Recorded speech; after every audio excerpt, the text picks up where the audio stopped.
कहानी एक टोकरी भर मिट्टी। लेखक माधवराव स्प्रे। किसी श्रीमान जमींदार के महल के पास एक गरीब अनाथ विधवा की झोपड़ी थी। जमींदार साहब को अपने महल का हाथा उस झोपड़ी तक बढ़ाने की इच्छा हुई। विधवा से बहुतेरा कहा कि अपनी झोपड़ी हटा ले, पर वह तो कई जमाने से वहीं बसी थी। उसका प्रिय पति और इकलौता पुत्र भी उसी झोपड़ी में मर गया था। पतोही भी एक 5 बरस की कन्या को छोड़कर चल बसी थी। अब यही उसकी पोती इस वृद्धा काल में एकमात्र आधार थी। जब उसे अपनी पूर्व स्थिति की याद आ जाती तो मारे दुख के फूट फूट कर रोने लगती थी।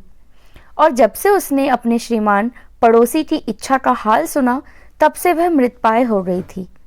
उस झोपड़ी में उसका मन लग गया था कि बिना मरे वहां से वह निकलना ही नहीं चाहती थी।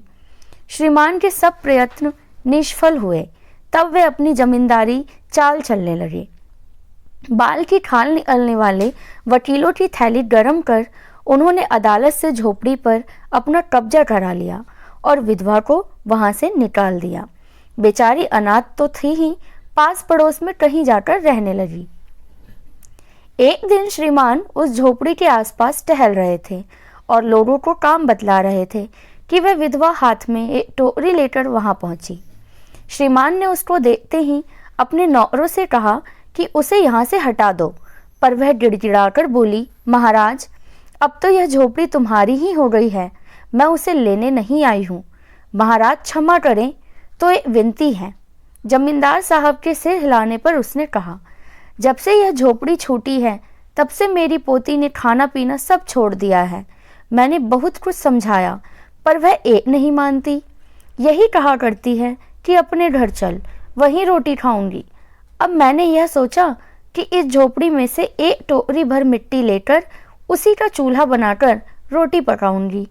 इससे भरोसा है कि वह रोटी खाने लगेगी। महाराज, कृपा करके आज्ञा दीजिए तो इस टोकरी में मिट्टी ले जाऊं। श्रीमान ने आज्ञा दे दी। विधवा झोपड़ी के भीतर गई। वहां जाते ही उसे पुरानी बातों का स्मरण हुआ और उसकी आंखों से आंसू की धारा बहने लगी। अपने आंतरिक दुखों को किसी तरह संभालकर उसने अपनी टोकरी मिट्टी से भर ली और हाथ से उठाकर बाहर ले आई। फिर हाथ जोड़कर श्रीमान से प्रार्थना करने लगी, महाराज, कृपा करके इस टोकरी को जरा हाथ लगाइए, जिससे कि मैं उसे अपने सिर पर धर लूं।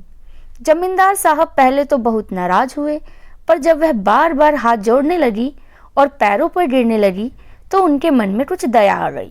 किसी नौकर से ना कहकर आप ही स्वयं टोकरी उठाने आगे बढ़े। जो ही टोकरी को हाथ लगाकर ऊपर उठाने लगे, त्यों ही देखा कि यह काम उनकी शक्ति के बाहर है।